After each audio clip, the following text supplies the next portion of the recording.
Bem, um bom dia, uma boa tarde a todos. Meu nome é Alan Guimarães, sou professor da disciplina de Micologia, no Departamento de Microbiologia e Parasitologia, no Instituto Biomédico da Universidade Federal Fluminense. E na aula de hoje nós vamos falar de mecanismos de ação de antifúngicos, nós vamos abordar como as principais drogas utilizadas na clínica atuam sobre as células fúngicas e falaremos também de alguns mecanismos de resistência, né, que os fungos podem desenvolver a essas drogas. Bem, só falando um pouco então sobre o histórico dessas drogas antifúngicas, nós temos que os primeiros fármacos que foram utilizados no tratamento dessas micoses foram formulações desenvolvidas, né, para o tratamento de micoses, né, superficiais. Como aqui um exemplo, a violeta de genciana, que ela é empregada desde 1890, né, como fármaco principalmente no tratamento, né, para terapia tópica da candidíase. Né. Outras drogas, né, foram desenvolvidas, né, ao longo principalmente, né, do século XX.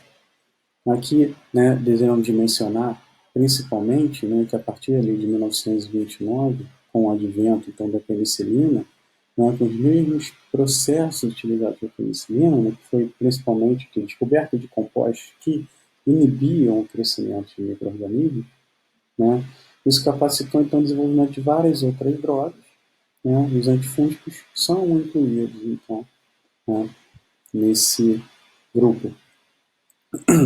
Que em 1940, né, algumas drogas já eram utilizadas, principalmente para o tratamento de micoses superficiais, né, e aqui o iodeto de potássio também, desde lá do início, né, do século XX, era utilizado para tratamento oral da esporotricose. Em 1940, já se utilizava sulfas para o tratamento da parapexilomicose, e partindo então principalmente lá, né, da segunda metade do século XX, nós temos antifúngicos, né, como a anfotericina B, a grisofulvina, a flucitocina, antifúngicos da família 2, azóis, e no presente momento, principalmente, né, drogas das famílias das ecnocandinas, né, que estão sendo, então, né, principalmente desenvolvidas e liberadas no mercado e que vão atuar sobre a parede celular, quando essas células fúngicas são drogas, né, com uma certa seletividade, já que somente os fungos possuem parede celular.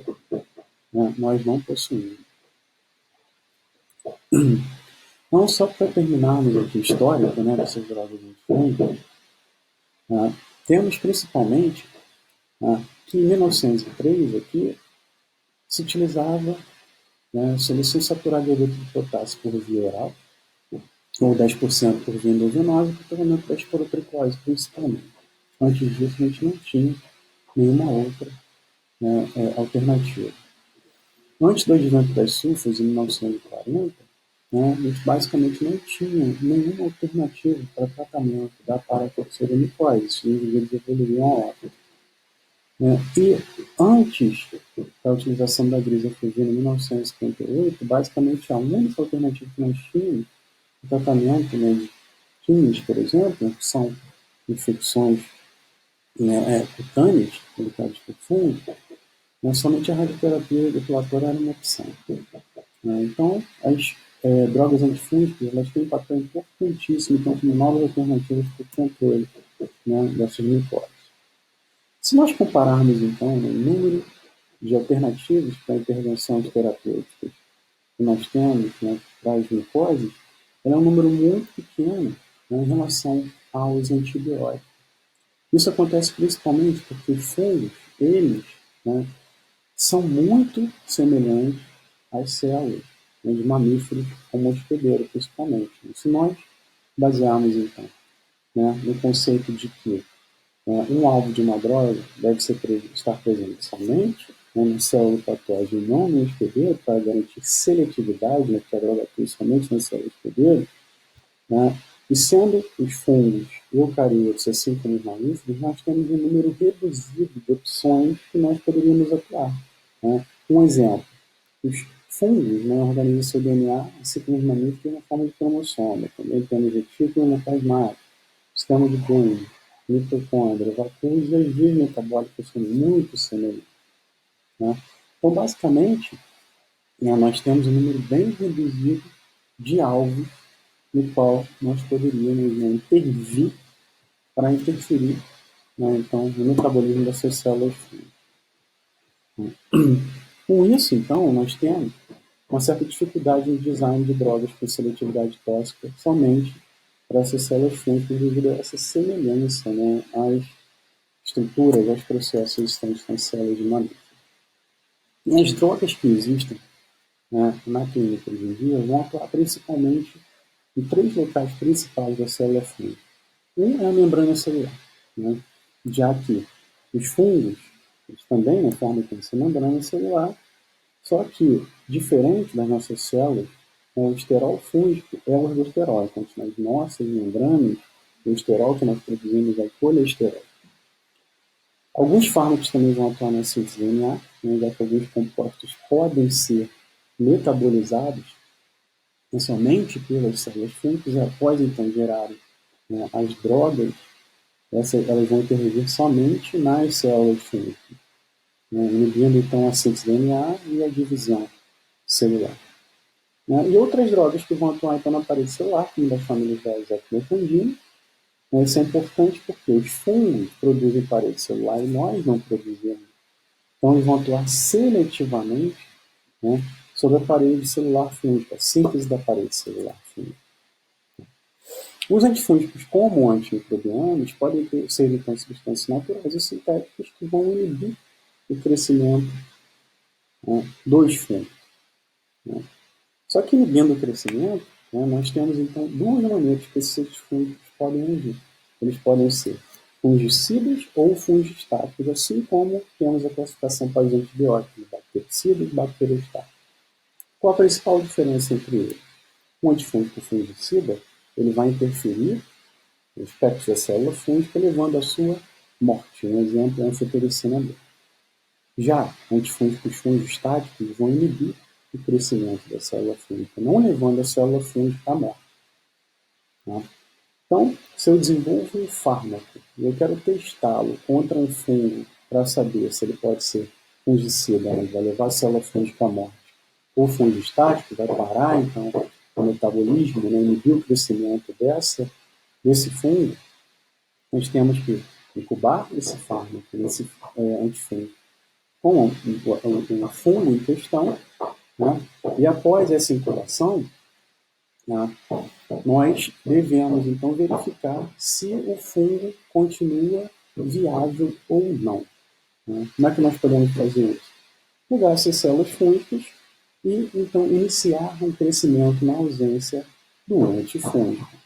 Se após essa incubação, após uma nova cultura, o fungo é capaz de crescer, significa que o seu crescimento somente estava inibido, o fungo continuou viável, sendo a droga fungistática. Mas se não há crescimento, o antifúngico, então ele matou a célula fúngica, tendo atividade fungicida. Então, assim nós podemos diferenciar entre essas 2 classificações. Nós veremos isso melhor então na nossa aula prática de antifungigama. Os antifúngicos devem respeitar algumas propriedades durante esse desenvolvimento, como, por exemplo, toxicidade seletiva. Eles devem estar disponíveis para efeitos fungicidas, principalmente por longos períodos no organismo, ou seja, conceito de biodisponibilidade no organismo do hospedeiro. Não devem apresentar resistência, não devem apresentar efeitos colaterais, ou seja, serem hipoalergênicos, solúvel em águas e fluidos orgânicos, para garantir que eles se distribuam no organismo do hospedeiro, e serem estáveis. Esse conceito de estabilidade está diretamente ligado ao conceito de meia-vida de fármaco. Quanto mais estável, maior é a meia-vida do fármaco, que é o tempo que o organismo leva para metabolizar e sua concentração cair pela metade. Quanto maior esse tempo, mais estável é um antifúngico no organismo hospedeiro. Isso significa, então, quanto mais estável, uma frequência menor de doses de administração deve ser realizada. Então, na célula fúngica, só para recapitular, nós vamos ver drogas da família das ecmecandinas, por exemplo, que vão atuar inibindo a síntese de parede celular. Drogas como os polianos, aqui um exemplo, é um anfotericina B, que vão atuar sobre o ergosterol da membrana. Drogas como azóis, arilaminas, derivados morfolínicos, que vão atuar, né, principalmente inibindo a via biosintética do ergosterol. E drogas como grisofulvina e flucitosina, que vão inibir a síntese de DNA, né, a nível, né, de núcleo da célula fúngica, então vão inibir a sua divisão.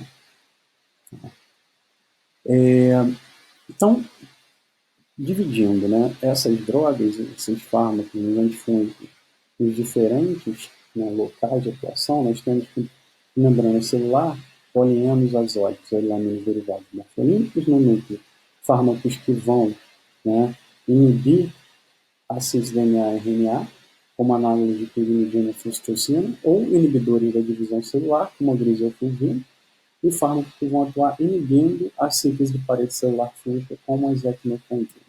Vamos iniciar, então, com aqueles fármacos que vão atuar a nível de membrana celular. Então, nós temos essas classes, polienos, azólicos, arilaminas e derivados morfolínicos. Então, para recapitularmos, então, né, como esses fármacos atuariam, é importante nós só trazermos de volta alguns conceitos importantes sobre a membrana plasmática. Ela, né, delimita a estrutura celular, participa da divisão celular e também no metabolismo, né, ela faz aquela barreira semipermeável que delimita, né, determina o que entra e o que sai da célula fúngica. A composição é variável, mas nós temos principalmente fosfoglicerídeos, né, fosfolipídios, que vão, né, participar daquela bicamada fosfolipídica com outros lipídios que são importantes. Mas gostaria de chamar a atenção aqui principalmente ao esterol, né? Ele é um lipídio que participa também da constituição dessa membrana. E é aí que está a principal diferença, né, entre a membrana de uma célula fúngica e a membrana de mamíferos, né, que tem o conteúdo de esterol. Já que mamíferos eles possuem, né, como esterol, o colesterol, e os fungos possuem o ergosterol. Então, né, a diferença entre eles, principalmente, né, constitui o quê? Insaturações adicionais, aqui, como podemos observar, né, que o ergosterol fúngico possui, e aqui uma metilação adicional, que não é existente, então, né, na estrutura do colesterol. É justamente essas diferenças que nós exploramos, né, na terapia antifúngica. Os fúngicos vão atuar sobre o ergosterol, né, vão atuar em etapas de síntese, né, onde essas diferenças ocorrem, né, ou então quimicamente, né, na ligação ao ergosterol por essas diferenças estarem presentes. Né. Então vamos começar falando, né, dos fármacos polianos, que vão atuar sobre a membrana celular, temos principalmente a anfotericina e a anistatina. Né. Os polianos, eles têm essa estrutura um pouco complexa, né, que, como podemos ver, a estrutura da anfotericina B, que é um produto da fermentação de Streptomyces. Né. A estrutura do polieno constitui principalmente uma cadeia hidrofílica, né, de polihidroxila, que podemos ver várias hidroxilas adicionadas, e uma outra cadeia, né, onde nós podemos ver várias insaturações sequenciais, ou seja, uma cadeia poliênica de hidrocarbono. E ainda, nessa estrutura do polieno, temos esse radical aqui chamado de liposamina, que é importante, então, para a ação desse polieno. Então, dentro das drogas poliênicas, temos principalmente dois, né, exemplares de fármacos, a anistatina e a anfotericina B. Eles são similares estruturalmente, né, pela estrutura das duas cadeias que nós apresentamos, mas aqui a anistatina ela possui um padrão de hidroxilação, né, um pouco diferente da anfotericina B e uma quantidade menor de insaturações, né, que determina que a anistatina então, seja um pouco mais solúvel em água e ela possa, então, ser administrada topicamente. Já a anfotericina B, né, como ela é menos solúvel em água, ela não é absorvida, por exemplo, se for administrada por via oral. Então, a única maneira que nós podemos garantir que essa droga chegaria na corrente sanguínea é administrando diretamente por via intravenosa e endovenosa. Né? Então, elas têm diferentes níveis de administração. Então, como eu falei anteriormente, essas drogas, né, elas vão atuar a nível de membrana. Aqui, como podemos ver, né, a estrutura da anfotericina B, por exemplo, né, como uma estrutura clássica de um polieno, aquele radical nicosamina que eu mencionei anteriormente é que vai ser responsável principalmente, né, pela ligação no ergosterol fúngico presente na membrana da célula fúngica. Então, a sulfotericina, né, esse polieno, vai se ligar a esse ergosterol na célula fúngica, na membrana da célula fúngica. E só essa ligação ao ergosterol é importante para provocar efeitos no interior da célula fúngica. Né? Como, por exemplo, então, se a droga se liga, né, aqui ao ergosterol, se liga, a anfotericina B se liga ao ergosterol, né, na membrana, nós temos, então, né, várias sinalizações, né, intracelulares ocorrendo na célula fúngica que culminam com um aumento na produção de radicais livres, né, de oxigênio, que, né, ou chamado de burst oxidativo, né, aumenta muito então, a concentração desses radicais livres de oxigênio, que podem, então, provocar vários efeitos, como danos à membrana, danos ao DNA, danos à proteína, danos mitocondriais, né, que vai levar, então, à perda da atividade metabólica por essa célula fúngica. Né? Então, somente a ligação do ergosterol a esse fármaco, então, ao polieno, já provoca todo esse desbalanço na célula fúngica.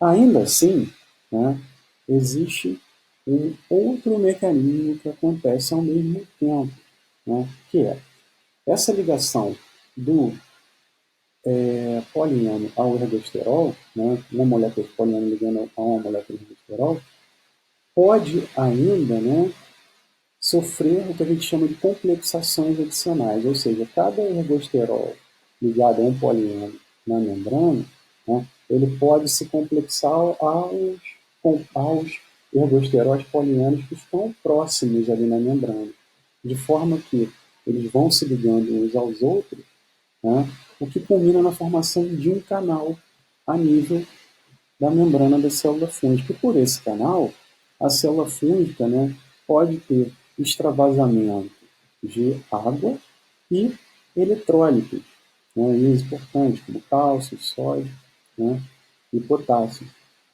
Né, e com isso, então, pode levar a célula fúngica à morte. Então, só para recapitular, nós temos esses dois mecanismos. O primeiro, né, é a ligação ao ergosterol, né, pelo polieno, então o polieno se liga ao ergosterol a nível de membrana, ergosterol fúngico, né, e com isso nós temos aumento de radicais livres, e ao mesmo tempo, quando esse ergosterol está, né, se ligando, né, ao polieno aqui, né, nós temos complexações adicionais com as moléculas, com os polienos ergosteróis, né, vizinhos, com a formação então desse canal a nível da membrana da célula fúngica por onde há extravasamento de conteúdo da célula, água e eletrólise. Né? Então, esses dois mecanismos é fácil de entender que eles acontecem ao mesmo tempo, né? Já que são dependentes da ligação polieno e ergosterol. Tá? Então, é importante, nós sabemos que, por exemplo, a anfotericina B, né, que é uma das drogas poliênicas, ela tem o que a gente chama de amplo espectro de ação, ampla atividade antifúngica. Ela atua contra várias espécies aqui, né, como os marcados, né, e ela é utilizada principalmente, né, na intervenção de infecções fúngicas invasivas. Né. Só que nós já sabemos que algumas espécies, como a espécie de câncer, lusitano, glabarata, cruzi, lermonde, né, espécies de aspergilos, como aspergilos terreus, térreos, ele pode, né, a droga pode ter uma suscetibilidade diminuída a esses fungos especificamente. Isso ocorre porque esses fungos eles podem ter, então, uma quantidade de ergosterol diminuída na sua membrana ou esse ergosterol ser modificado, né, o que não permitiria que a droga se ligasse a ele como álcool. Né? Ainda continuando, a anfotericina B, né, É importante nós sabermos que ela é insolúvel em água, né? Ela é estável a 37 graus, o tempo de meia-vida dela então é bem curtinho, ela não é absorvida cutaneamente, né? Ou por mucosa, ou em mucosas, né? Já que é uma droga insolúvel, não é absorvida no trato gastrointestinal por conta disso, quando administrada por via oral. Então, se ela não é absorvida, ela pode ser utilizada, né, a nível do trato gastrointestinal para descontaminação, como, por exemplo, algumas infecções no trato gastrointestinal por cândida.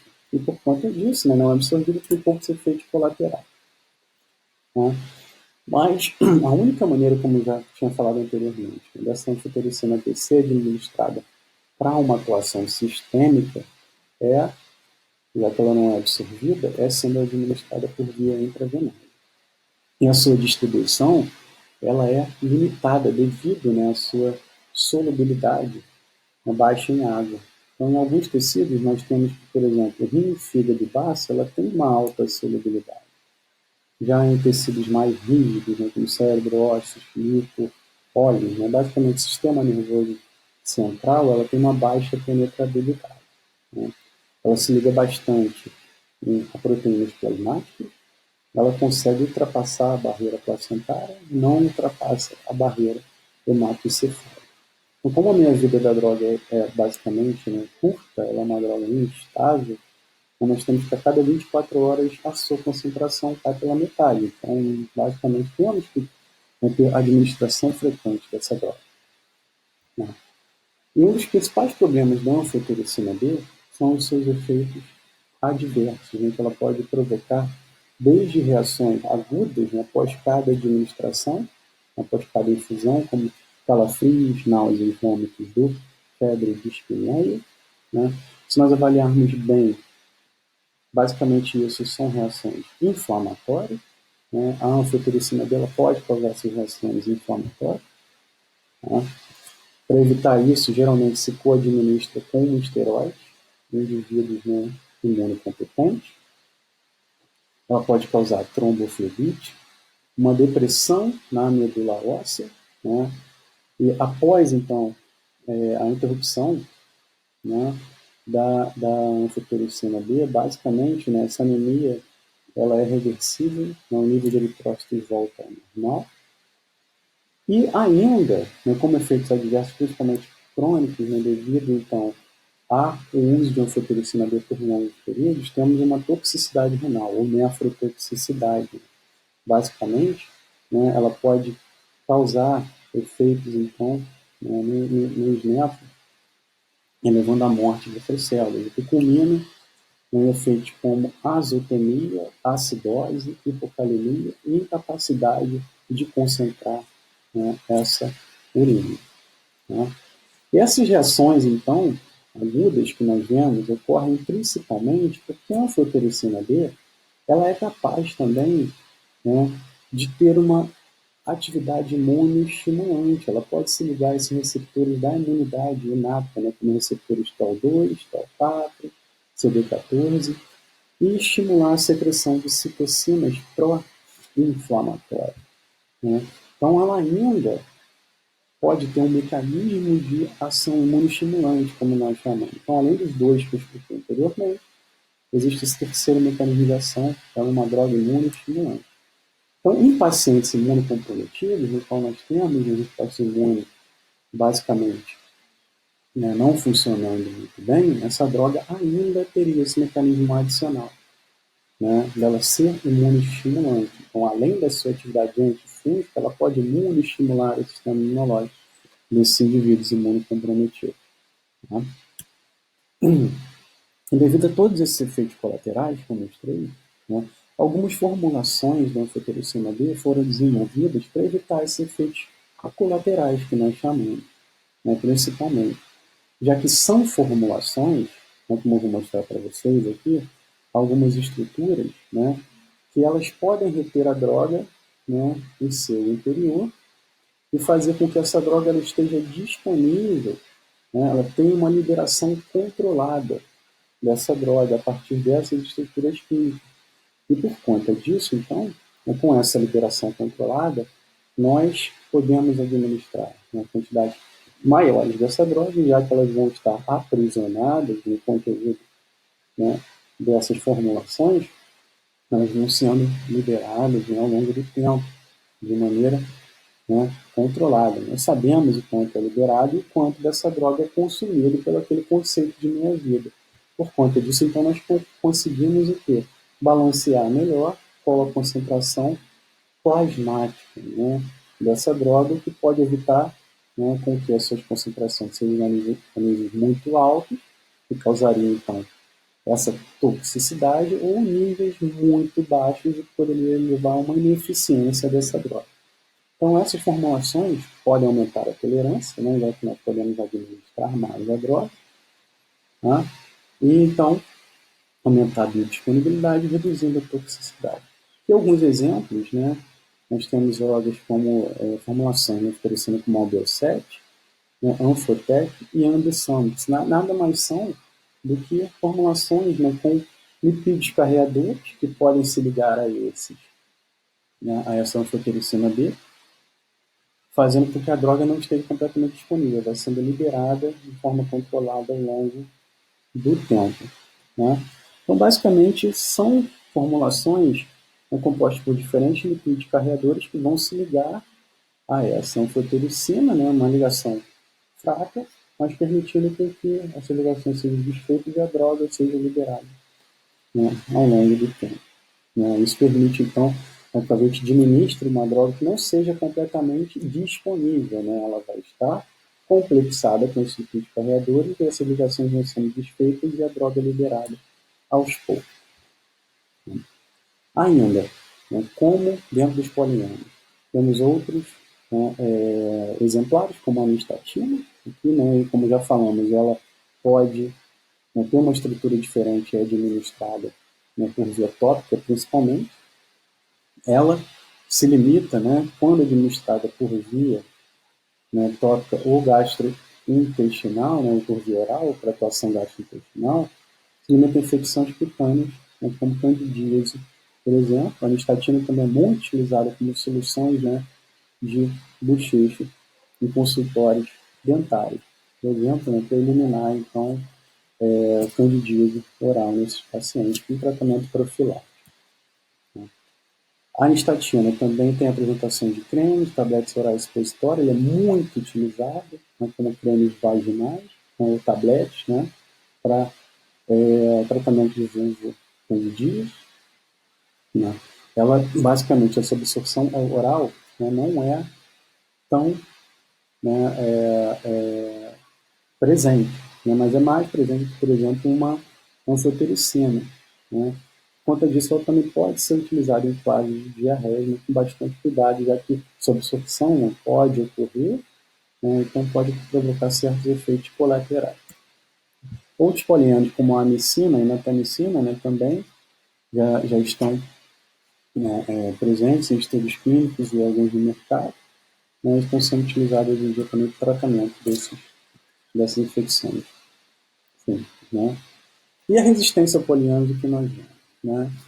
É só, então, nós nos concentrarmos no alvo, né? Se esse ergosterol fênico ele for, né, modificado de maneira que o seu, né, nível diminua ou ele seja modificado quimicamente, né, que não permita mais a ligação do poliiano, então, né, ou seu nível mais baixo ou a sua modificação química leva a uma menor ligação efetiva da droga, né? Com isso, então, nós temos que o fungo ele diminui a sua concentração de ergosterol na membrana, ou se o ergosterol ele é modificado, ele vai ser resistente ao ergosterol, porque ocorrerá a menor ligação desse poliiano. Então é importante nós sabermos isso. Partindo então para a classe dos azóis, que ainda vão atuar, né, a nível de membrana, mas indiretamente, já que esses azóis, oxalilaminas e derivados morfolínicos, que nós vamos falar posteriormente, eles vão atuar sobre a síntese de ergosterol, eles vão inibir a síntese desse composto, né, que, né, é um componente da membrana da célula fúngica. Então, basicamente, né, dentro desses azóis, essa classe dos azóis, nós temos, né, duas classes principalmente, os imidazólicos e os triazólicos. Esses imidazólicos foram as primeiras drogas da classe dos azóis desenvolvidas para uso tópico, como clotrimazol, miconazol e conazol. Depois, né, outras drogas, como o cetoconazol, foram desenvolvidas, né, e utilizadas principalmente por via oral, já tendo um espectro de ação maior contra micoses superficiais e sistêmicas. Né? E depois, mais posteriormente, os triazóis foram desenvolvidos, como itra, fluco ou voriconazol, no tratamento de micoses superficiais e sistêmicas. Os triazóis eram drogas que forneciam menores efeitos colaterais, uma tolerância melhor, né, pelos pacientes. E temos drogas mais novas, como posaconazol, voriconazol e isovuconazol. A diferença entre imidazóis e triazóis. Né? A gente tem principalmente que os imidazóis têm esse anel com 2 nitrogênios, um anel imidazólico, enquanto um triazol tem esse anel triazólico com 3 nitrogênios. Basicamente, as estruturas que nós vemos desse fungo são mais complexas. Né? Nós devemos, para caracterizarmos, né, em relação à sua classificação química, observar esses anéis. Aqui um imidazol, por exemplo, no cetoconazol, nos anéis triazólicos, no flucovore, posaconazol e itraconazol. Mecanismo de ação desses azóis. Basicamente, nós temos que a via de biossíntese do ergosterol ela ocorre desde a utilização da acetil-CoA, né, como então a síntese de lipídios, né, ocorre a partir da acetil-CoA. Nós temos várias etapas biossintéticas até então a produção desse ergosterol.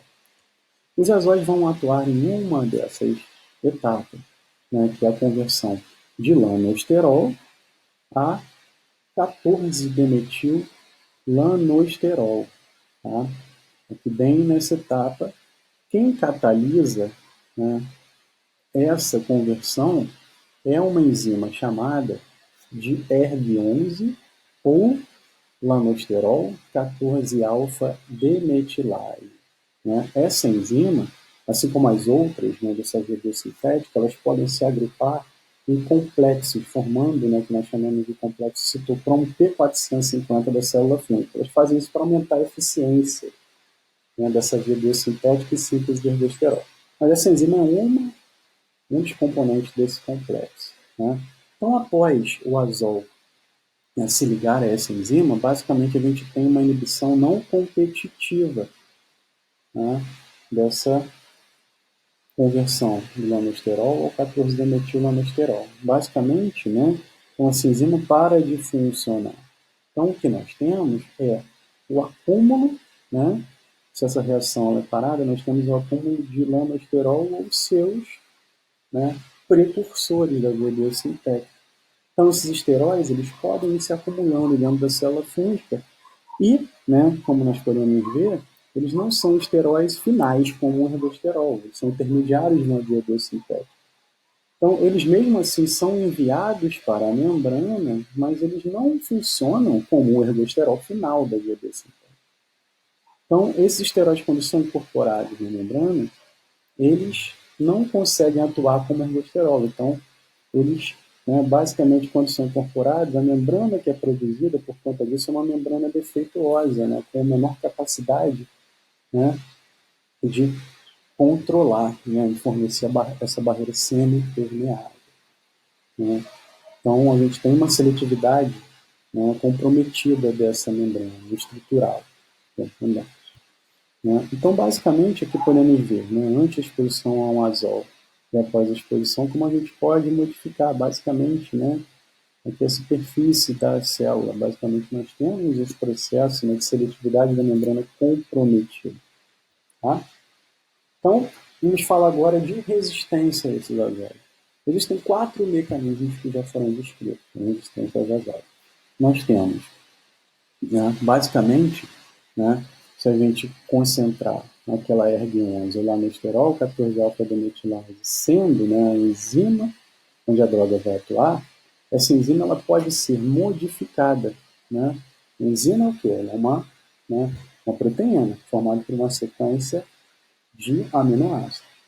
Se a gente, né, no gene que codifica essa proteína, ele sofre mutações pontuais, mas de forma que ocorra a modificação da sequência de aminoácidos, né, e a enzima, então, a proteína, a enzima produzida, né, sintetizada, ela tem uma menor ligação à droga, ao azol, né, tendo uma menor ligação, significa que menor inibição.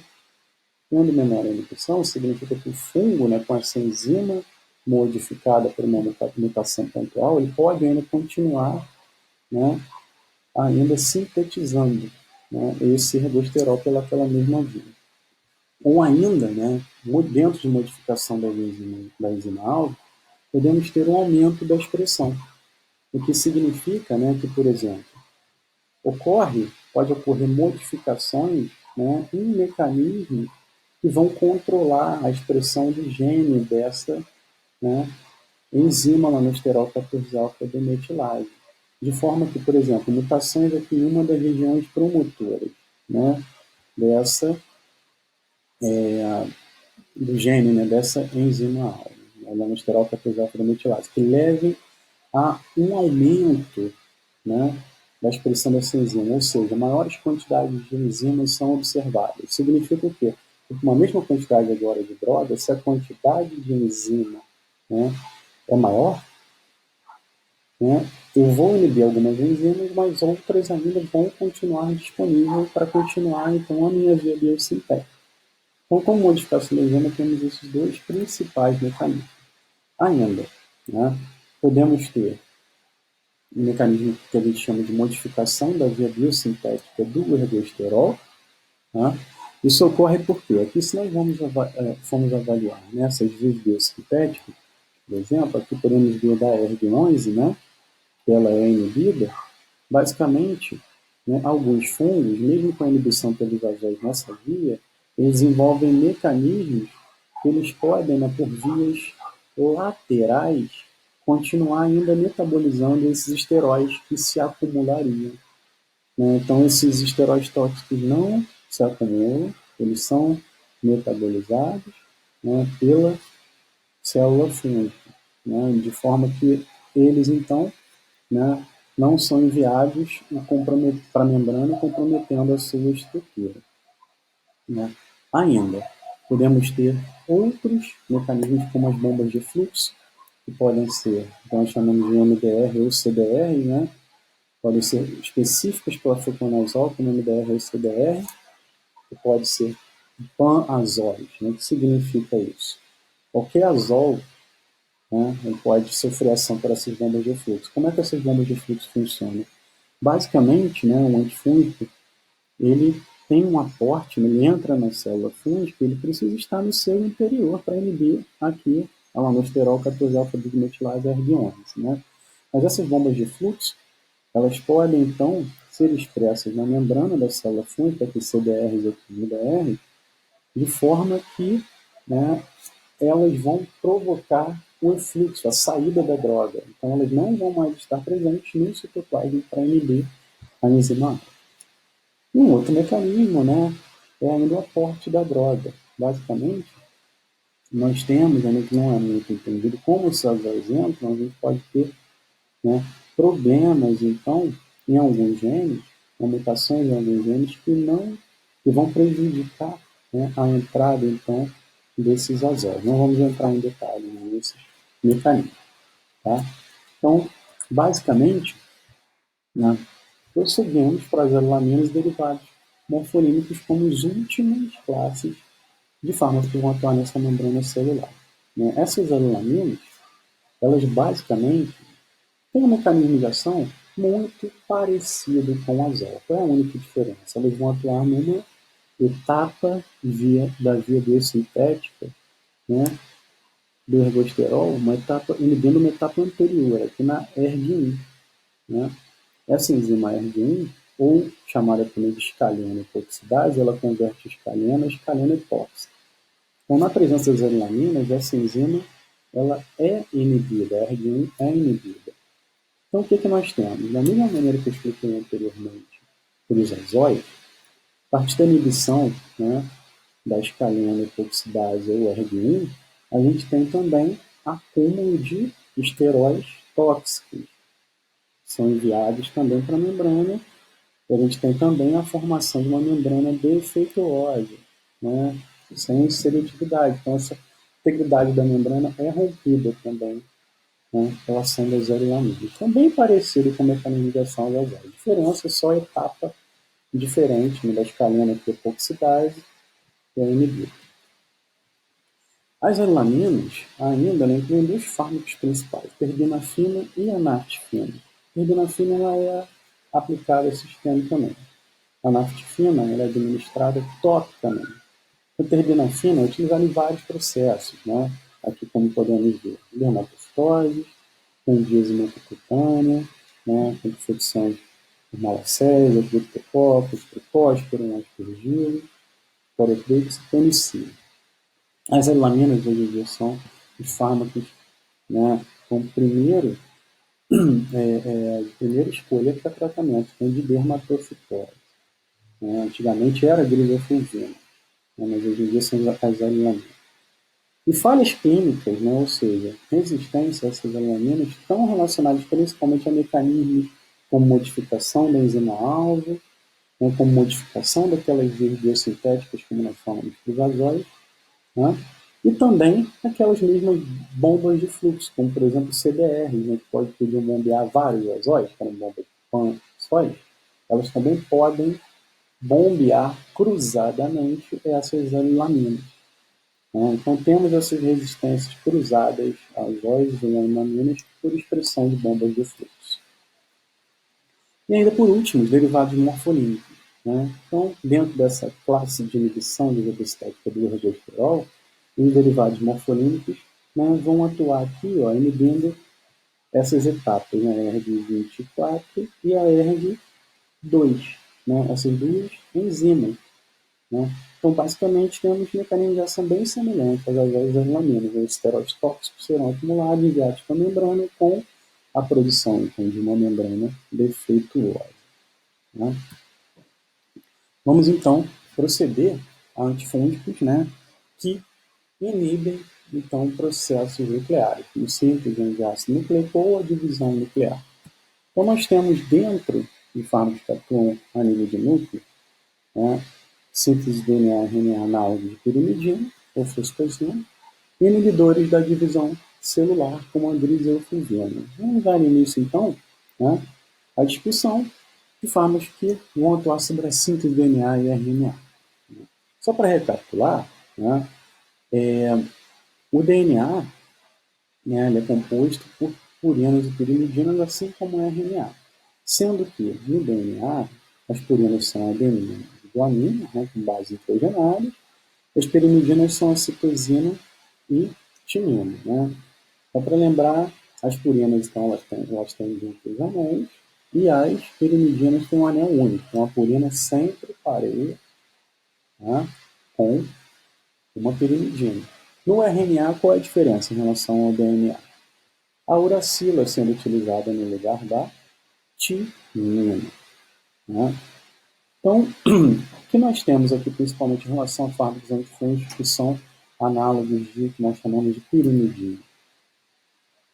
É importante a gente saber o que acontece com uma pirimidina normalmente, né, dentro de uma célula fúngica. Nós temos que os fungos eles podem utilizar a citosina, né, que ela é absorvida na célula fúngica, né, por um complexo chamado de citosina permease, nós vamos ver isso depois. Né? Depois, a citosina, ela, pela ação de uma enzima chamada citosina deaminase, ela pode ser convertida a uracila. A gente tem só retirada aqui de uma amina. Né? Então, a gente converte pela ação da citosina deaminase, citosina a uracila. E a uracila ela pode ser, então, metabolizada adicionalmente. É uma dessas enzimas que fazem o metabolismo da uracila em várias etapas. Né? Uma dessas etapas é feita pela timidilato sintase, no qual nós temos, então, a partir da uracila, a síntese de timidina. Então, nós temos aqui um processo, né, que os fungos podem utilizar, né, para intercambiar, né, a partir de citosina, né, ele sintetizar uracila e timidina. Né? Então, são as três pirimidinas que nós temos. Tá? Então, a flucitosina, como fármaco, ela é basicamente um análogo da citosina.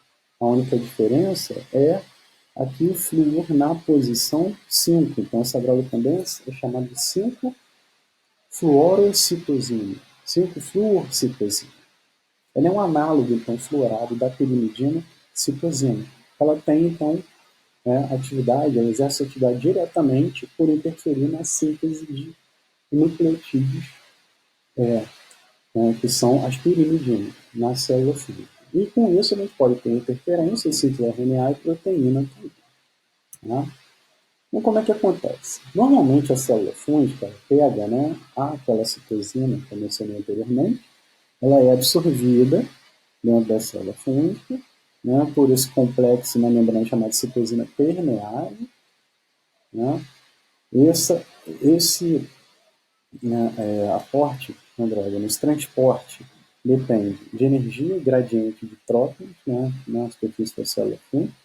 Depois, essa citosina, ela pode ser deaminada para a produção de uracila, como eu mostrei anteriormente. Na presença da droga, como ela é um análogo da citosina, basicamente tudo que acontece com a citosina vai acontecer com a flucitosina também, já que elas são análogas. Então, a flucitosina também pode ser absorvida pela ação da citosina permease e ela também vai sofrer a ação da citosina permease, deaminase, desculpa, para a produção da fluorouracila. Né?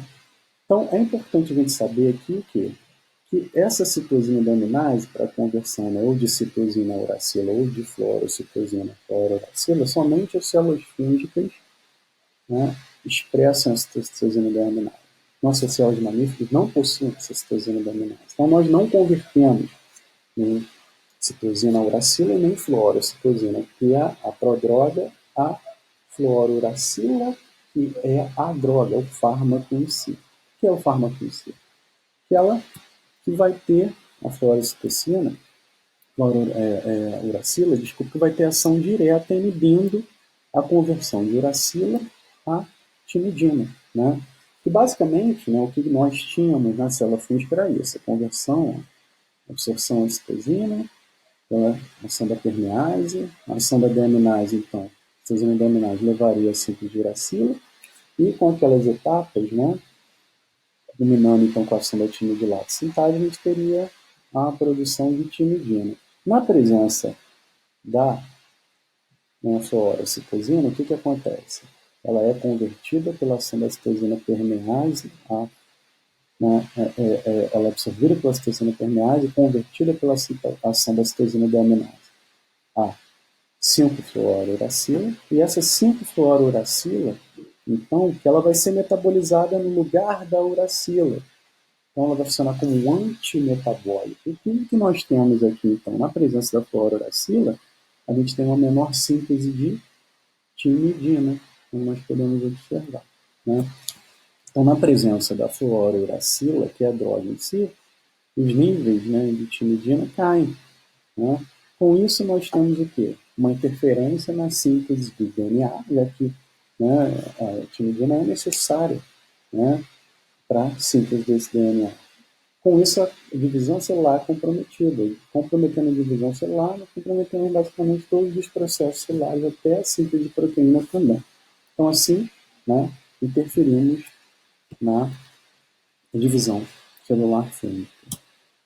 A flucitosina, então, ela, hoje em dia nós vemos que existe muita resistência na monoterapia com essa droga. Então, basicamente, ela só está sendo co-administrada com a anfotericina B. Isso é um mecanismo que nós chamamos de sinergismo. O que é um sinergismo? É quando duas drogas, quando são co-administradas, elas possuem uma ação mais intensa do que se nós considerarmos somente a soma da droga A com a droga B. Então, elas juntas, elas têm uma ação mais intensificada.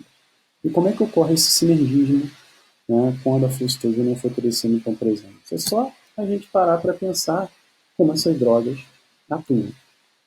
Né? Só para lembrar, né? A anfotericina B ela provoca esse canal, né, transmembrana. A fluxetina ela entra pela ação da permease, né, e depois ela inibe a síntese de nucleotídeos. Né? Então, esse sinergismo ocorre da seguinte maneira. Na presença da anfotericina B, que faz esse canal transmembrana, a fluxetina tem a sua entrada favorecida. Então, não ocorre somente pela ação da permease. Ela pode entrar por esse canal, que é a própria anfotericina B, né? Produz na membrana da célula fúngica. Então, a entrada da fluxetina ela é, né, favorecida. Então, além da ação somada desses dois fármacos que eles estão presentes, a ação da fluxetina é favorecida por esse canal que é produzido pela anfotericina B. Então, continuando, resistência à fluxetina. É fácil a gente entender, né? Se a gente tem, por exemplo, uma modificação, uma mutação na enzima, que é a fluorouracila, né?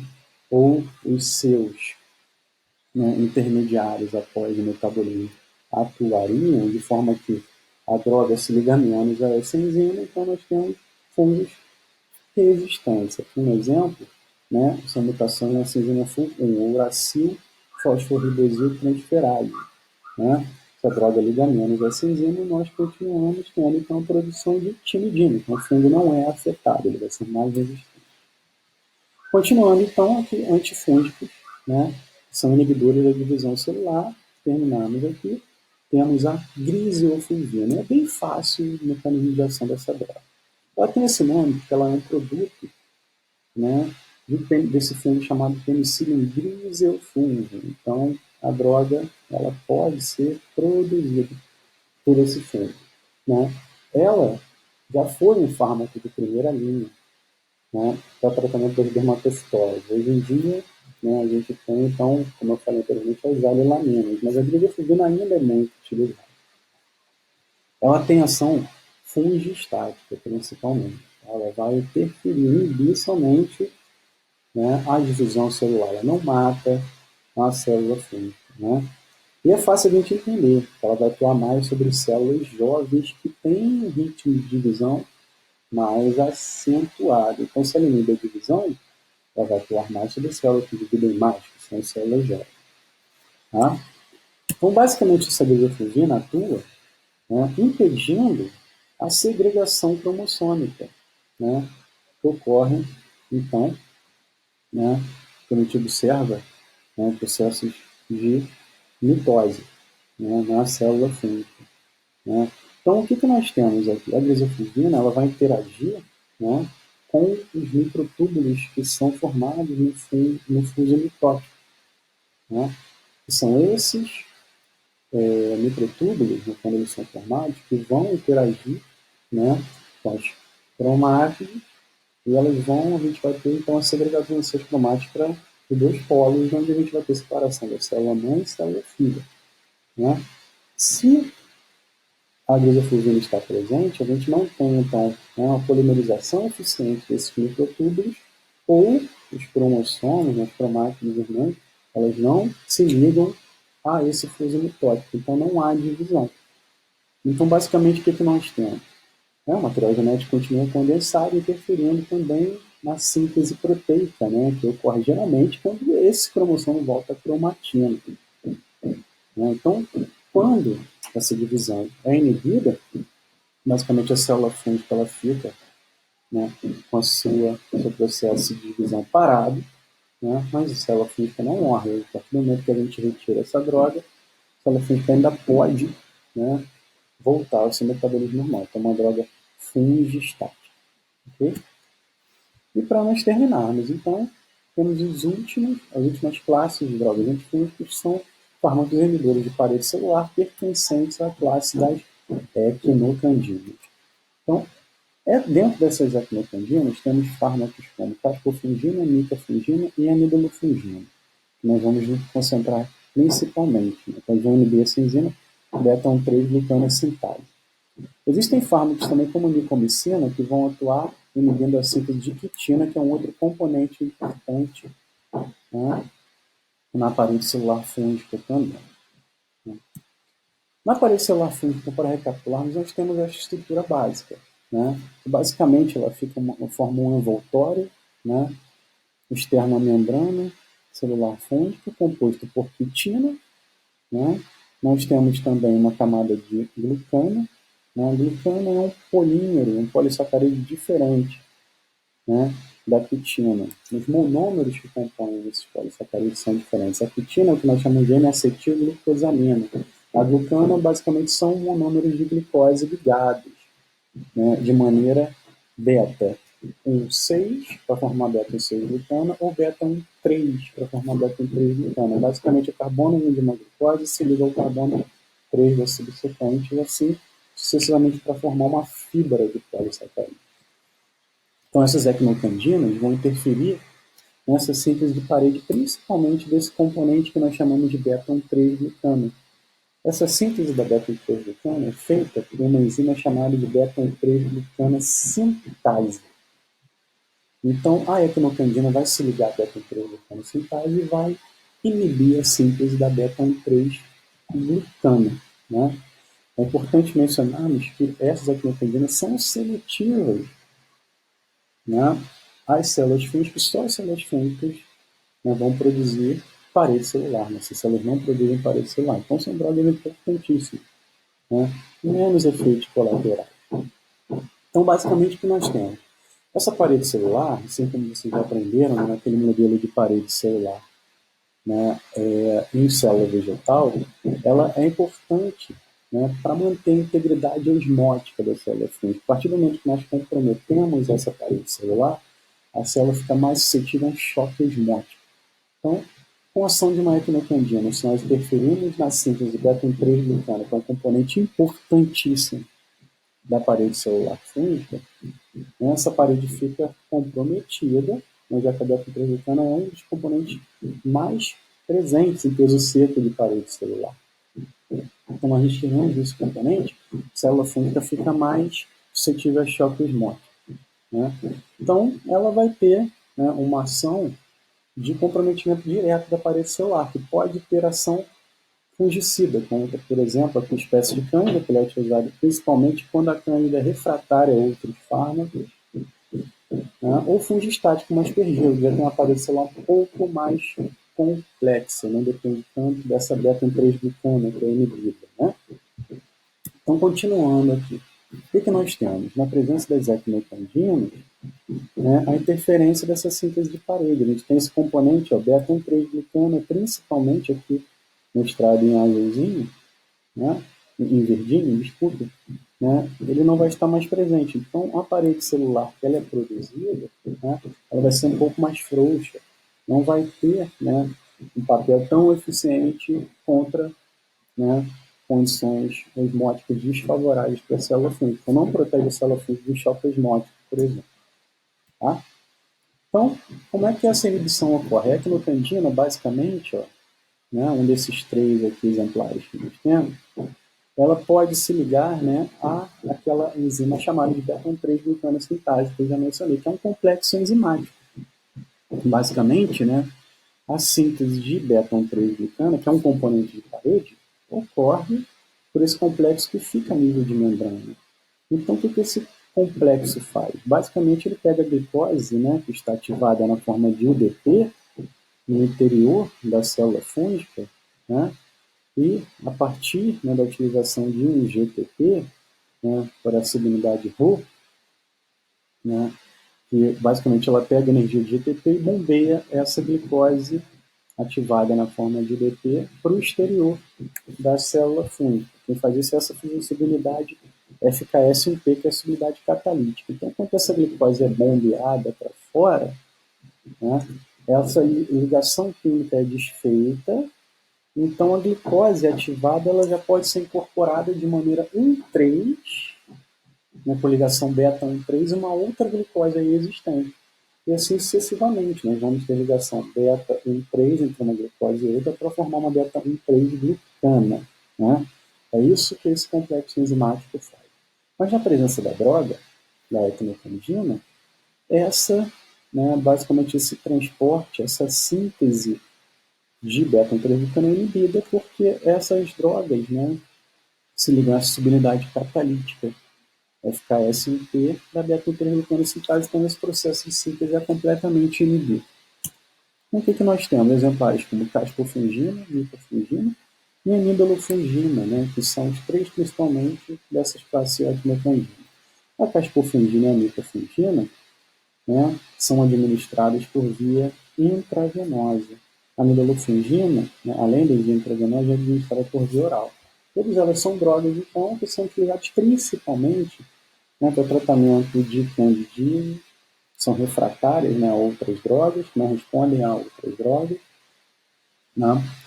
E, basicamente, né, o que nós temos é que são drogas ainda muito caras, o preço é muito elevado, então o uso é feito principalmente em indivíduos, né, que estão internados em unidades de terapia intensiva, né, em que outras drogas já foram administradas e não funcionaram. Então aqui, ó, só para nós vermos exatamente o que acontece. Aqui com o aspergilo, né, na ação da ecmecandina, a gente tem a inibição da síntese de beta-1,3-glucana sintase a nível de parede celular. Aqui nós vemos, fazemos uma marcação fluorescente, né, para essa beta-1,3-glucana, a gente vê que essa síntese é toda comprometida. Realmente, na parede celular não fica mais organizada. Né? Resistência a essas drogas. Como é que ocorre? Da mesma maneira que eu expliquei anteriormente, somente tem uma mutação nesse complexo enzimático no qual é a ecmecandina age, no qual nós não temos mais a ligação à droga, né, a ecmecandina não se liga mais, né, a essa enzima, né, por exemplo, mutações pontuais nessa solubilidade FKS1P, né, nós temos o quê? A droga não se liga mais, a droga não consegue inibir esse complexo enzimático, né, então a síntese de parede celular continua ocorrendo normalmente. Né? Então, isso pode levar à resistência. Um outro exemplo, por exemplo, são fungos como criptococcus, que podem produzir uma estrutura que nós chamamos de cápsula, que fica externa à sua parede celular. Né? Então, mesmo se nós comprometemos a síntese da beta-interleucina, essa cápsula ainda pode fornecer uma integridade, uma proteção, né, para choque osmótico nessas células de criptococcus, por exemplo. Então, mesmo na ação de ecmecanginas, né, essa cápsula, né, ainda faria o papel dessa parede celular íntegra. Né? E também, né, por questão de fungos melanizados, próprios criptococcus e fungos da família dos fungos demáceos, né, que produzem bastante melanina. A melanina é uma estrutura que fica externa à parede, fica externa na parede celular, né? Ela é um polímero bem complexo, né, composto fenólico. Então, ela também faz uma barreira, né, na parede celular, que também pode, né, interferir na passagem da droga, né, da ecmecandina, que precisa chegar até o complexo enzimático, né, da beta-interleucina sintase na membrana, ou também contribuir com a proteção contra esse choque osmótico. Tá? Então, tem várias ações. Então, fungos melanizados, ou fungos que têm cápsula, sofrem menos ações das ecmecandinas. Né? Então, aqui só para recapitular, né, fungos que têm mutações pontuais na FKS1P, naquela solubilidade catalítica, né, está presente naquela complexo de membrana. Então, a droga se liga menos, o fungo é mais resistente. Então, para terminarmos, né, resistência, a gente tem que sempre prestar atenção, né, na questão de hospedeiro, fungo e droga. Né? Se, por exemplo, o hospedeiro é imunocomprometido, a gente não pode, basicamente, né, confiar no sistema imunológico, né, para esse indivíduo eliminar o processo fúngico. Então, preconiza principalmente o uso de uma droga fungicida, já que o fungo estático, né, só pararia o crescimento. O fúngico mediria o crescimento fúngico, né, mas o indivíduo não eliminaria aquelas células fúngicas de maneira eficiente. O sítio da infecção é importante, nós devemos tirar uma droga que chegue naquele sítio de infecção. E a severidade, né, que está ligado muitas vezes à quantidade de fungo em determinado órgão, em determinado tecido. Né? Então, isso leva diretamente à correção da quantidade de droga utilizada. Né? Um conceito fungo. Temos o conceito de concentração inibitória, né, que é determinada, como nós veremos, né, na aula prática de antifungograma, ou seja, a concentração de droga que vai inibir, né, o crescimento fungo. Então, isso tem que ser sempre ajustado. Cada fungo tem uma concentração ótima de inibição. Né? Então, esse NIC tem que ser ajustado. Tipo celular e levedura, já que, né, componentes das células fúngicas são diferentes nesses dois morfotipos. Então, o tipo de droga utilizada pode variar. Estabilidade genômica, né, que tem a ver com o número de mutações que o fungo pode fazer. Quanto mais instável, mais mutações, né, mais resistência pode ocorrer em determinado fungo. E produção de biofilme. Biofilme é um complexo, né?